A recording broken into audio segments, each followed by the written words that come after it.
যারা এখন রেডি হচ্ছে, ওর নাচের প্রোগ্রাম আছে, নাচের প্রোগ্রামই হোক আর কোথাও যাওয়ারই হোক, যারা নিজের মেকআপটা নিজেই করতে পছন্দ করে, আর আমি ওকে এটাতে ডিস্টার্ব করি না।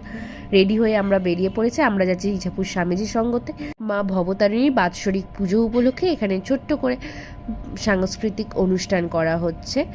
তো আমরা তাড়াতাড়ি চলে এসেছিলাম, একটু বসে সবাই মিলে ছবি টবিও তুলেছি। আর যারাদের তারপর পালা আসতে, গানের শেষের দিকে যারার পা থেকে ঘুমুরটা খুলে যায়, বাচ্চা মানুষ তো, সে আবার ঘুমুরটা খুলে আমার হাতেও দিতে এসেছিলো।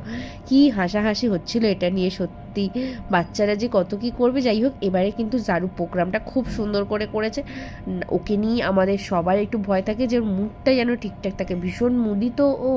প্রচণ্ড গরমে ওরা এত সুন্দর প্রোগ্রাম করবে সত্যি আমরা ভাবতে পারিনি। ওদের প্রোগ্রাম হয়ে যাবার পরই আমরা আইসক্রিম খেতে খেতে বাড়ি চলে এসেছিলাম। আর ওরা এত গরমে এত সুন্দর নাচের জন্য ক্লাব থেকে ওদের টিফিনের ব্যবস্থা করা